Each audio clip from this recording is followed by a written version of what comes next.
Some shocking new details have come out with the Trump assassination attempt. Congress continues to try to get to the bottom of what's going on with Secret Service, the FBI investigation. To help me go through this and other big stories is former CIA Mike Baker. Mike, thank you so much for joining me. Sure, absolutely. Real pleasure, and thanks for having me on, man. Yeah, absolutely. So just some background.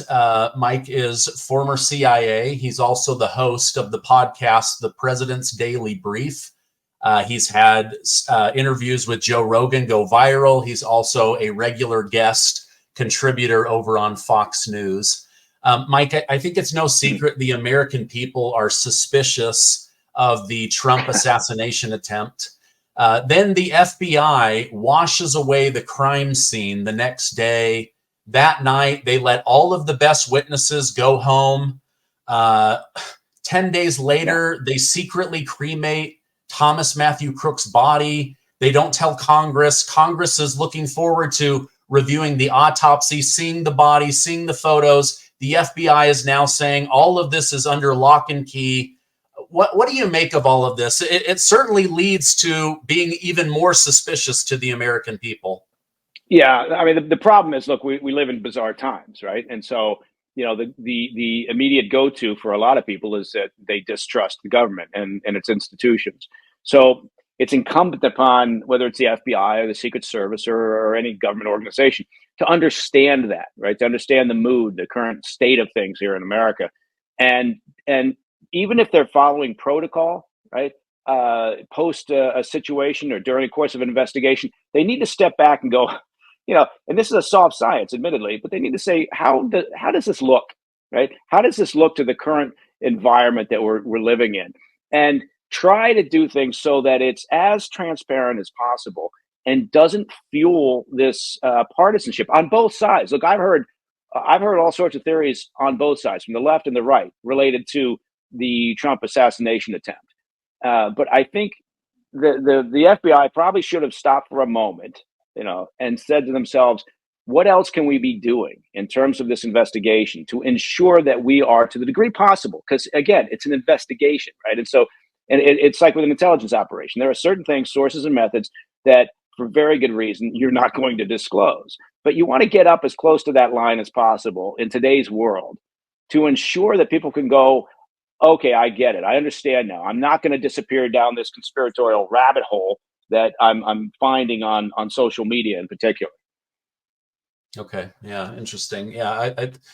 You would think that they would be like, okay, wait a minute. Like, someone shot at a former president. It drew blood. Like, maybe we shouldn't secretly burn this body until Congress, gives us permission, or at least ask for permission. I don't know. But on the other side, Stephen, you've got people who are saying, no, he wasn't shot. It was fake. I've seen some where they said, look, there was no blood, and then he ducked down behind the podium, and then he came up and he had blood, like somehow magically, it was Hollywood, and they were, and so we're getting it from all sides, and that's just the way it used to be. The only conspiracies were about aliens, right? Yeah. And unidentified aerial phenomena, but now that's not the case, and so that's why I keep saying that the problem is, and government doesn't help itself, right? In part because there's always this default position that says we have to keep it buttoned up, right? We have to, and that, again, that's true in certain circumstances, for very good reasons, sources and methods, at least from the intelligence perspective. But I do worry that U.S. government sometimes, it's a self-inflicted wound in how they behave, and a failure to understand just how bizarre the times are currently. Yeah. Why do you think it took over a month for us to learn that it was actually a local policeman that shot Thomas Matthew Crooks first, and not a sniper? For example, with U.S. Congress, you had Secret Service testifying that the sniper got this 1 in a million shot, and it, saved the president's life. And then the video footage, it turns out like the people were distracting him. They were yelling, and then now it's come out that a local policeman shot him first. Do you think that information just wasn't available by the time they went to Congress? No, it was available. It was just a complete cock up in terms of understanding, once again, this transparency issue, and understanding how information needs to flow. Look, they should have had that all figured out by the end of the day of the assassination attempt. There's no excuse. There is no way. And I know a number of folks from the Secret Service, very good people, right? Operational folks. And they're embarrassed. They're angry. They don't have a plausible reason to explain how terrible it was handled and how terribly it was handled afterwards, right? Look, Kimberly Cheadle, good God, who advised her, right? That was some of the worst crisis communications response I think the country's ever seen. But the bottom line was, on that day, the director of the Secret Service should have been on site and should have been demanding answers. The agent in charge, who eventually, and there are other people who sign off on the site survey, they should have all been there. And even with imperfect information, and this is part of the problem, this is where the government hates to get in front of the camera. Their feeling is, we got to have everything. We haven't finished the investigation. Rowe, the acting director of Secret Service, kept banging on that. Well, we're not gonna get ahead of the investigation. Well, that's insane, right? Again, in today's world, you've got to be able to adapt. But they hate it. The government hates to get in front of something without all the details. Well, you know what happens if you wait for all the details to come in? You're going to get a goat rope, and that's what they got. But they should have been on site, demanding answers. Afterwards, not even talking about how many failures there were leading up to the ability for crooks to take those shots. It just defies logic. It was so awful. And that's in part why you have so many theories about how this actually took place. Again, combine just how bizarre the failures and the breakdowns were with today's environment, and you can see why people are out there on both sides claiming a variety of different explanations. Yeah. The only person that's done less press conferences than the FBI is Kamala Harris. It's like they just refuse to get in front of the camera and answer tough questions. Speaking of, I don't expect the FBI to be out there, quite frankly. Look, they're doing the investigation, right? They're doing an investigation. There are several, on the table. What is hard to understand is just how terrible the Secret Service was at doing this. Look, there were a lot of bits and pieces of information we still wouldn't have a clue about if it hadn't been for local law enforcement, right? And in part, local law enforcement is talking so much and providing whatever transparency we've got because they were just pissed off, right? Because the go-to position for the Secret Service immediately afterwards was to point fingers at local law enforcement. So they're saying, what the hell is that all about? So they start getting out ahead of the game and saying, well, here's the information we've got. I'm telling you, because they didn't have primacy, right? At the end of the day, the people who were in charge, that's it. They're the Secret Service. And this is a very simple process. They've done this time and time again in terms of and okay, fine. It's a human endeavor, right? And on this day, they got caught short. But it does make you wonder, how many other events were they dropping the ball on?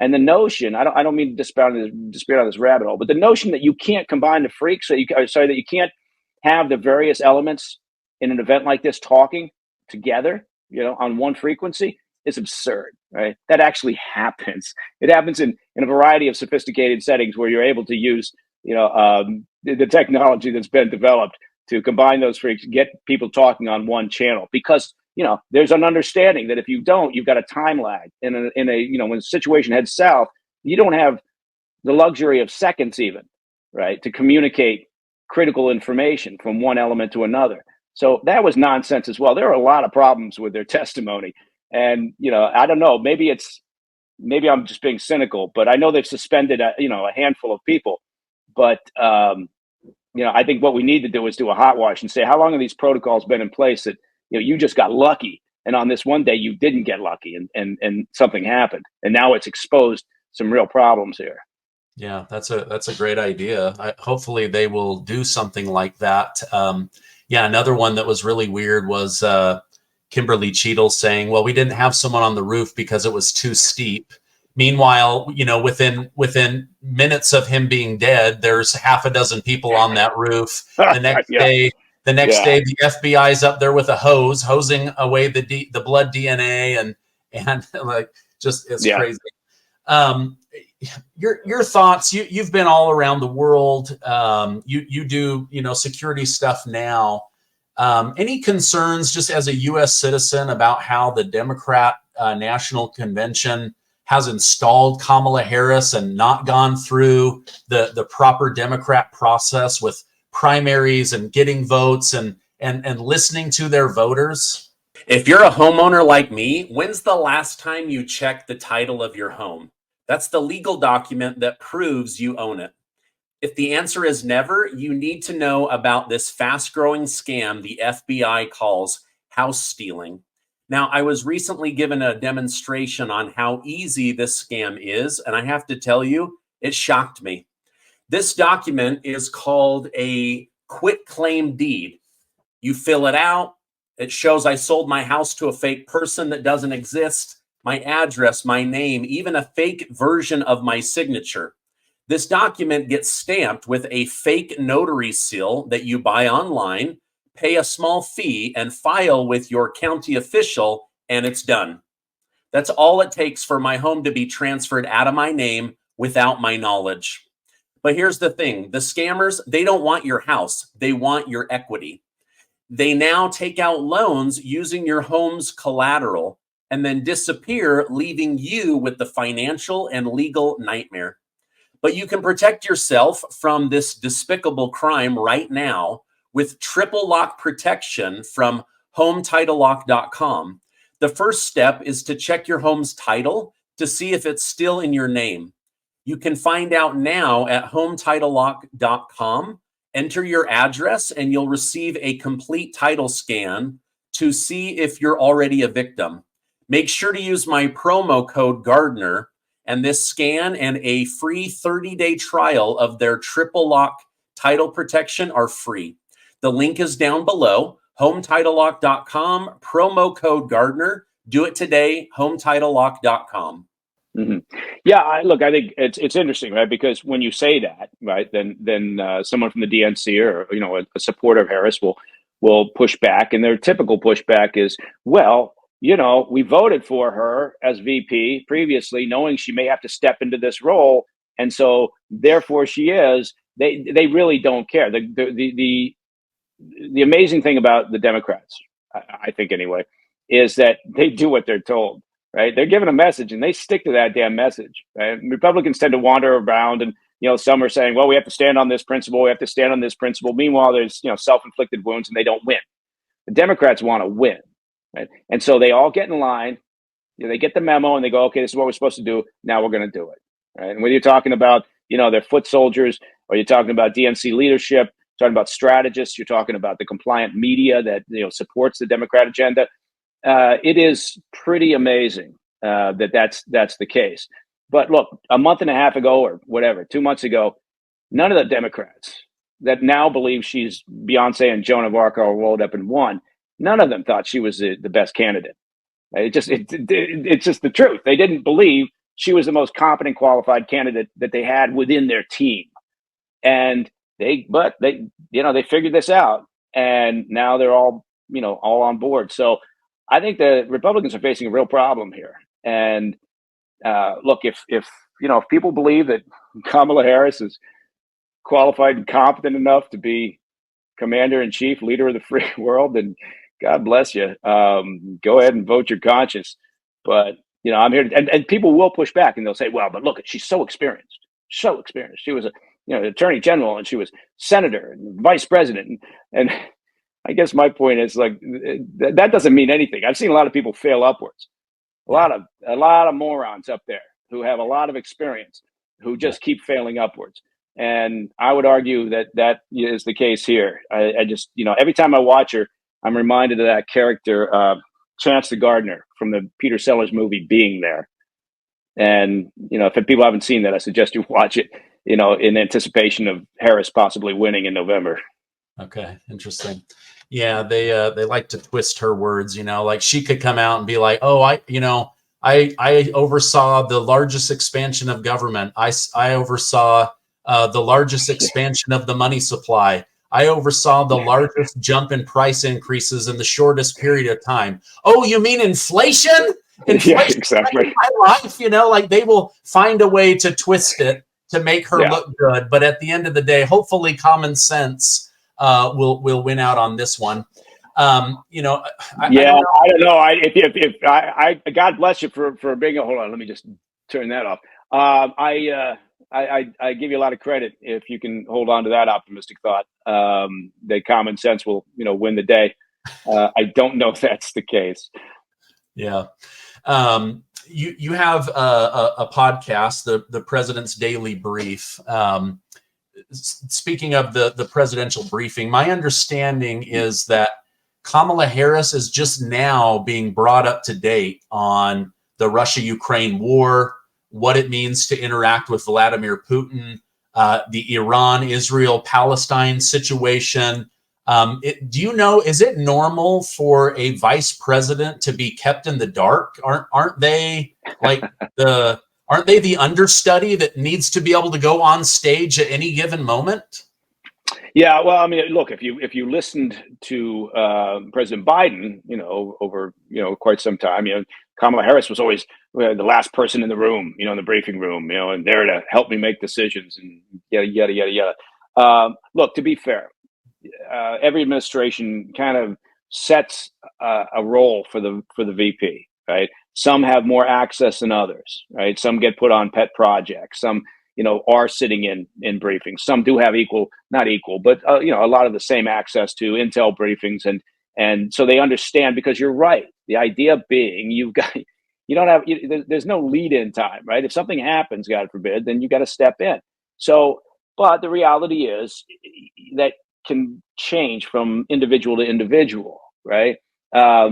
Did Kamala Harris play as much of a role in this White House as Joe Biden did in Obama's White House, or Dick Cheney did during the Bush years? I seriously doubt it. And it did seem for quite some time that they were just trying to put her in a corner, right? Find something. And they didn't really care what it was. And they didn't care whether it was an impossible task, right? Fix the border. Right. Well, now, of course, the Democrats are saying, well, she wasn't given the border. She was given the root causes of the problem. Like somehow she was going to go down to Central America and Mexico and sort that out with her commanding understanding of that problem. It does. Again, I go back to the same thing. You can have lots of experience. It doesn't make you a good leader, right? It just means that you've managed your way through a political game, right? In some cases, I've seen a lot of people rise up that I wouldn't want in charge in a meaningful way. But again, the problem the Republicans, I think, are facing is there's two things that energize the Democrats and get them out to vote in a big way. And one is Trump, and the other is abortion. And the Republicans are hell bent on giving them both. And so, and I know people get all worked up. I say this, or I say I think Harris has got a really good chance of winning, and that if Trump would moderate, and then the Trump followers are always like, well, he's got to be Trumpy. He's got to be that. That's the way he is. Well, yeah, the base loves that, but the only people that matter in this election are the undecideds and those moderates who didn't vote for him the last time around, but who did the previous time. Right? You got to win them back. And so, they didn't vote for him the last time because they were tired of the Trumpiness and the chaos that they viewed as chaos. And so, he's got a ceiling without those people. And that ceiling is not enough to beat, the Democrats, because they have a strong ground game. And like I said, they do what they're told. Yeah. Yeah. Interesting.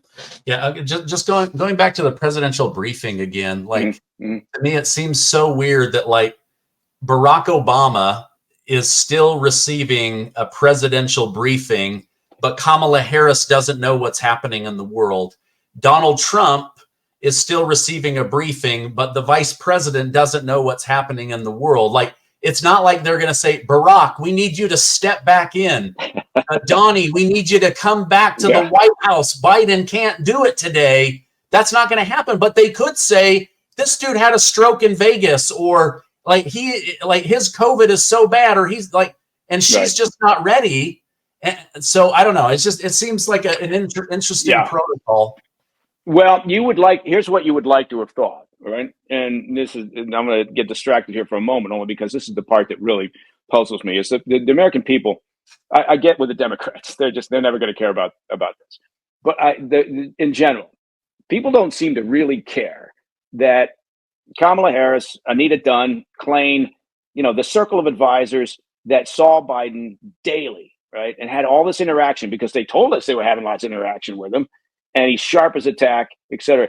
People don't seem to care that small group, and I don't really care about the family. The family's going to do what they need to do to protect their family member, right? We all feel that, I suppose. But that circle of advisors lied to the American public for quite some time now. They deceived the American public as to the condition of the leader of the free world, despite the fact that we all saw it. And every time you'd point it out, if you were just a random citizen, you said, wow, the president seems to be in decline. They'd call you ageist, right? Or racist somehow. I do believe that President Biden's white, so I'm not sure how we were racist, but they would kick you in the ass. And so the idea that they got away with this, that there's no consequence, that nobody in media of any note is demanding answers, or collectively they're not demanding answers. How long did you know? Why were you saying just before the debate still that he was sharp as a tack? He's more vigorous than, men half his age. So how long have you known this? The fact that we're not getting that question asked daily to understand just how deep that deception was, because it was. And I'm not a conspiracy guy, but that's just plainly obvious, right? You couldn't be around President Biden for months and months now and not understand, because we all have elderly parents or elderly grandparents. We all know it and we feel it, right? We know what it looks like. So I don't understand that free pass that the public is giving these people. And maybe by public, I mean, the collective media. And then I guess I understand the answer, which is most of them are compliant and they want the Democrats to win. And so they're just not interested either. Yeah. And that's a very disappointing thing. Yeah, very. No, you bring up a great point. Press Secretary Karine Jean-Pierre said, I can barely keep up with him. Yeah. Like his schedule, I can barely keep up with him. Like, maybe you can't keep up with him because he's not at the White House. He's on vacation. That's why you can't keep up with him, right? Like, yeah. Look, and I guess, again, we're all getting older, right? We're all getting older. And that's not the point. But we're not all president of the United States. We're not all leaders of the free. We're not commander in chief, right? And we should be demanding answers, and we should be demanding better, right? Anyway, I guess my point being is, I think you would like to think, if things were ticking away at the White House the way they should, that all this time, as they understood that President Biden was having some issues and was in, mental decline, having issues, grasping, was only really working, from 10 to 4 or whatever. I'm not sure that is actually accurate either. That they were bringing in Harris more and more, right? And that she was receiving the daily briefs, and she was taking part in the policy decisions and other. I mean, again, I'm not saying that I like the idea that she's taking part in all of these things, but you'd like to think that at least they were trying and making that effort because they understood the importance of it to the country to have this seamless transition should it be needed at any moment.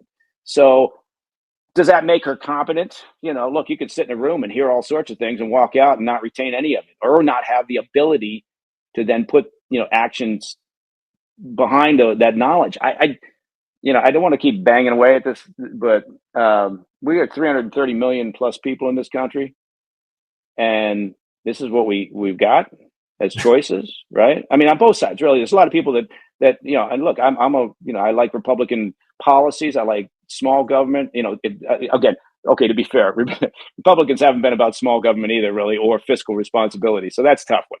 But on national security, on homeland security, on border concerns, a variety of other things. I'm right there, but I am surprised that politics in this country has gotten quite so dysfunctional. Yeah, it really has. Speaking of dysfunctional, comedian Theo Vaughn had Senator Bernie Sanders on his podcast, and in that interview, Senator Bernie Sanders opens up and says, "Listen, I understand why people like Trump. He's not a politician. I understand why people are upset about the Kamala Harris installation." He said, this is not the first time. And then he opens up to Theo Vaughn about the fact that he was on track to beat Donald Trump in 2016, and the DNC did a coup on him, bumped him out, and then installed Hillary Clinton. He was then on track to do very well in 2020, and they bumped him and they installed Joseph Robinette Biden. There seems to be this pattern of bypassing the voter, telling them what they need to do, and then installing the person you want. But does this just come back to what you say, that Democrats just do what they're told? Yeah, I think so. Look, and the irony is, of course, that the Democrats are, their constant narrative is that we have to defeat Trump because he would be the death of democracy, and yet they tend to just kick democracy to the curb whenever it suits them, right? They're very good at that, and again, because they want to win, right? They don't have. I don't think they have a lot of internal arguments amongst themselves at the top of the heap there about whether this is the right thing or not. Their top line question is, will it help us win? So, yeah, and I get it. Bernie Sanders should be pissed off still about 2016. He has every right to be. Look, at least Bernie Sanders is principled. You know what Bernie Sanders stands for, and he's been consistent, right? Now, he's also been in politics a long time, and it's been his only gig, and he's, got millions of dollars in the bank. But that would lead me down a path talking about term limits and self-interest in politics, and I guess we don't have time for that. Yeah, I would love to see term limits, but that's like one of the very few. That'd be like, oh, you know what? They're going to stop using insider trading information. Like that, they're not going to vote themselves out of office, and they're not going to vote money out of their own pocket, right? That's just not in their own exactly. Yeah, no, absolutely not. But it is very disheartening, right? Because I spent most of my life overseas in some very difficult, challenging environments where there were corrupt governments and dictators and people just stealing money left and right. And I'm not saying they're stealing, but in a way, they've gamed the system, right? By the idea that you can be a 7-term senator, or a 20-term congressman. Not all of them. Again, I'm not painting everybody with the same brush. There's some very good people that go up to Washington, D.C. and try to do the best thing, right? But the system allows them to, if they want, to take part in the game, to do it pretty easily. Yeah. Biden said in regards to passing the torch to Kamala Harris, he said, "My fellow Democrats, I have decided not to accept the nomination and to focus all my energies on my duties as president for the remainder of my term. My first decision as the party nominee in 2020 was to pick Kamala Harris as my vice president." This idea that he's focusing all of his energies on his duties. And what does he do? He immediately leaves the DNC, goes on vacation, and then leaves the California vacation to head back to Delaware. Today, we're learning that he skipped the memorial service of the 13 men and women that died exiting Afghanistan. Why? He needed another beach vacation. How can this man say he's focusing all of his energies on his duty as president and then go on vacation again? Yeah, look, the answer is he can't, obviously, and it's for the same reason that he's not running. Look, I sympathize with anybody. We've all had elderly family members, right? I sympathize with anybody in that position. We're all getting older. It's the one thing we've all got in common, and I just think that he's not up to the job. They don't want to say he's not up to the job, right? They've already pushed him aside. Can they go further down the road and say you got to wrap it up now? I don't think they don't have the guts to do that, but they should, right? Because if he's not fit to run an election or a campaign going into November, right, then he's not fit to be president currently, and that's a sad thing. And I feel bad for the guy in that sense, but I think they've done as much as they can in terms of a change in power at this point. So yeah, there's no surprise to me that he's not ever present. It does also make you wonder, okay, well, who is in charge? Who are making these decisions? And look, foreign allies and those that don't have our interests at heart, Russia, China, Iran, North Korea, whomever, they all wanted the same thing. Who's calling the shots at the White House? Because they see the same thing we do. And if you imagine that somehow Xi Jinping or Vladimir Putin, Kim Jong-un, if you imagine that they're worried, oh my God, how are we ever going to deal with Kamala Harris if she's president, then you're pretty naive and you haven't been around the world. So I don't know. We're living in very, very bizarre times, but it's also frightening times. We got more crises and potential, flashpoints and hotspots around this globe than we've had in a long time. And so I think we I'd like to think we're going to be really smart. Now, look, people people look at it and go, well, but Trump, right? That's always the answer, right? If you criticize, what the Democrats are doing, then for years now they've just thrown out, but Trump, right? And you get that because he's definitely, he's not your average candidate. He's not your average individual. I would argue. I mean, we spent a fair amount of time in New York in years past before moving out to the wonderful state of Idaho, which is a great state. Idaho is such a great place. But if you spend any time in New York, my point being is you knew what you were getting with Donald Trump, right? He's a tri-state developer, basically. And, they punch each other in the nose. And it's, hardball negotiations, and they're a little bit unpredictable. And, so his behavior is, and if you watched him for any period of time, it should have been a surprise. But this is going to be a dogfight in November, and I guess I'm just saying the Republicans really need to get their game in order here if they want to win. Yeah, I mean, it's predicted that between now and November, they will easily spend over $1 billion convincing the American people that Kamala Harris is the best candidate. I mean, they're really going to be polishing her image, being very cautious of what sound bites they allow out. This time they don't have social media in their pocket at the same level that they had, but still a lot of influence from some of the big social media and search engines. What are your thoughts on RFK Jr. coming out and endorsing Donald Trump? On paper, I'm a libertarian. I'm for small government. I don't like tax abuse. I'm against war. For the most part, I believe in allowing people to live however they want to live, even if I don't agree with it. So you have, RFK Jr., who is now saying, wait a minute, the Democrat Party has become so toxic and so unrecognizable to my father and my uncle, who was the president. I had to leave that party. Now he's having to team up with Donald Trump in order to have influence in changing the country the way that he wants. What do you think? Is this a big deal? What are your thoughts on this combination? Yeah, it's interesting. I think what RFK is probably thinking maybe is that he does want to have an influence. Look, he's got ideas and he's got his principles, and I think he does want to have the ability to maybe impact government in the direction that he believes it needs to move. And I think he saw correctly. He saw the same thing Bernie Sanders did, right?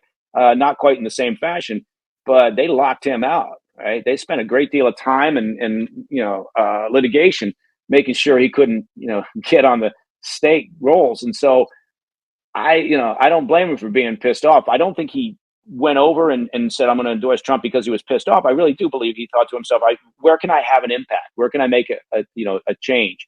And I just don't think there is any way that the Democrat Party is going to invite him back, right? Because again, they want to win. By God, don't you run against any of our, anointed candidates, and possibly take 3 to 4 to 5 to 6% or whatever he was at, the point where he dropped out. He had gotten up to 10%, at one point. So will he have a significant impact in terms of Trump's campaign? Well, it's not going to be insignificant, right? He will attract voters who otherwise wouldn't have perhaps moved over to Trump. Not all of them will. But in an election where thousands of votes can, mean something, then I suspect it will have an impact. And I suspect it has really irritated the DNC, which I think is not a bad thing. Yeah. No, so I think, if his energy can be pointed in the right direction and he doesn't have the burden of being president, I think he might actually be able to accomplish a lot more of what he's really after, which is corporate capture, big pharma, government corruption, endless wars, things like that. I'm excited to see where it goes. It's still kind of fresh. But we'll see. This could be a honeymoon bump and fizzle out, or it could continue to go. But he's somebody that I have, really come to follow and understand a little bit better. I didn't ever think that he was going to win. But I have been saying that if Trump can get JD Vance doing one thing and RFK Jr. and others, Trump admitted even just this morning, where I really goofed up as president was the personnel that I had around me. And this next time around, I think he knows a lot more. And I think that could help him be better for the country, better for himself, his own legacy, but mostly for America. Final question here? Sure. Just, you've been all around the world, like you mentioned, risky situation, dealing with intel. When it comes to the Russia, Ukraine, Iran situation, or the Israel, Palestine, Iran situation, which one of those worries you more that it could spin out of control into something much bigger? Yeah, I think the Iran situation. Look, the Middle East, nothing long term is going to change, right? Meaning we're going to be talking about the conflicts and with Hezbollah and Hamas and Iran for years, unless the Iranian regime is changed, right? And I don't mean by us. I mean unless for the most part, there's a popular uprising that is significant enough that it forces the regime in the IRGC on their back foot, and then there's a possibility that there could be a change in government from within, right? I'm not talking about out external regime change, because as long as the Iranian regime and IRGC are in charge, you're going to have that terrorist network that surrounds Israel, and all with the same often stated objective of destroying Israel, right? Which, last time I checked, would, I guess, be a definition of genocide if you want to remove a country and its inhabitants. And so, but I think it's likely that we'll just continue to put lipstick on that pig and come up with a ceasefire, and then people will go, "Oh my God, a ceasefire!" I mean, I've seen some ridiculous talk about how we just want a ceasefire so that we can get some lasting peace. You're not going to have lasting peace as long as the mullahs and the IRGC are in charge, because their objective at the top line is to remove Israel. And so they will continue to do what they do, and you'll continue to get these efforts. And they have vowed to continue doing the same thing as what they did on the 7th of October. So, I think, but, the White House is desperate to get a ceasefire, particularly ahead of the election, because that's a big political win, if the administration can get that. The Ukraine conflict, the potential for that to spin out of control, I think, anyway, is greater. You've got the Ukrainian military now has moved into Russia, and depending on who you talk to, they're holding maybe upwards of 500 square miles of territory, Russian land, right? And you've got maybe 200,000 plus residents in that area in the Kursk region displaced. You've got a large presence. The military of Belarus has basically amassed a third maybe of its entire personnel on the border with Ukraine. What are they intending? Are they looking to perhaps open up another front at Putin's, beck and call? Because essentially Lukashenko, who runs Belarus, is Putin's puppet. So that one, and then you've already got NATO involved, right? We're already fighting. We're providing, some very sophisticated hardware and munitions, both the U.S. and NATO and EU, which frankly, without U.S. support, Putin would already be in Kyiv. He would have been there quite a long time ago. So you can argue back and forth, and everyone's got their own opinions. And is this necessary? Is it? I'm just saying from an operational perspective, right? Without U.S. support, Putin would have taken over Ukraine. Whether that's important to you or to somebody else, it doesn't matter to me. I'm just looking at it from an operational perspective. So I think that conflict, I think, has greater potential because we're already in it. Right. And there's a lot of munitions and hardware going back and forth. Yeah. So that one is worrisome. China will do what they're going to do, which is always, they're going to act in their own best interest. They're watching the rest of the world. They're very good at a long game. They're also very good at sort of using soft power to take what they want. They've been pushing themselves out further into the South China Sea. The way that they take over Taiwan may well look like how they ended up, demolishing any last vestiges of democracy in Hong Kong, right? It's not going to be like a massive military maneuver on Taiwan, perhaps. Maybe it might be a little bit different. So all those things are happening. We've got the potential for disaster if there's a next global conflict in terms of what's capable through cyberspace and through the weaponization of space, which has already happened.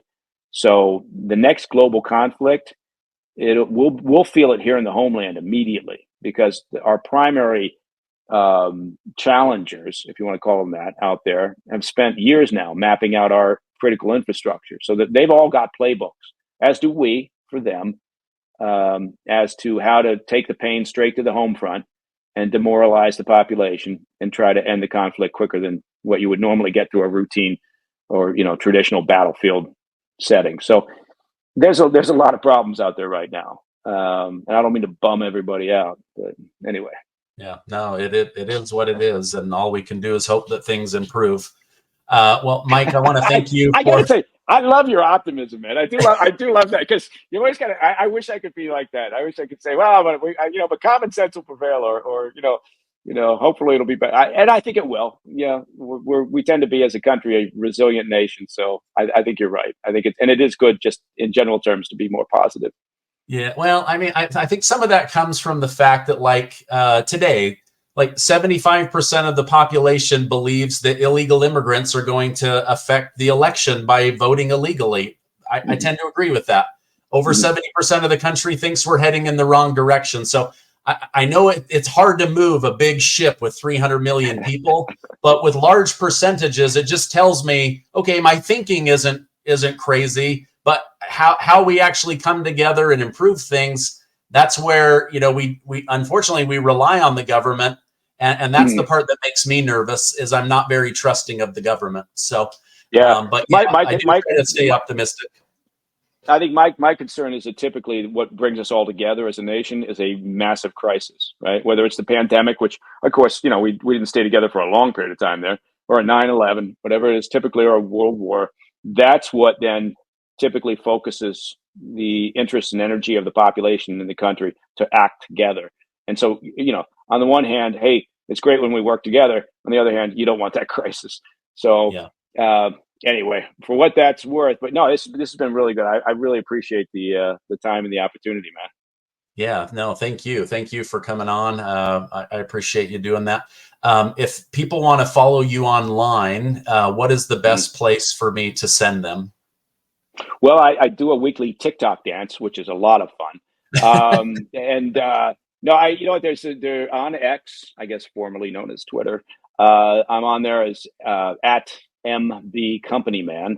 And then, of course, there's the President's Daily Brief, which I appreciate you mentioning up front. It's a daily, twice a day. We do a morning brief, which is only about 20 minutes, hit the top line, big issues globally. We don't try to tell you how to think about it for the most part. We're just saying, here's the facts, here's what's happening. And then we do an update every afternoon for about 10 minutes. So it doesn't take a lot of your time. You're in, you're out, and hopefully you're informed. And we do that every weekday. And then we have a weekend version of the PDB, which includes guests and is available. We have a YouTube channel at President's Daily Brief, and we're on all the podcast platforms. And look at me get all markety on you. So anyway. Hey, you got to be a shameless self-promoter, but at least that's what I do for my own channel. So, no, thank you so much for coming on. I'm going to put a direct link to the podcast as well as the X account so that people can follow you. Thank you so much for coming on. I hope you have a great rest of your day. You too, man. Thank you so much. Take care.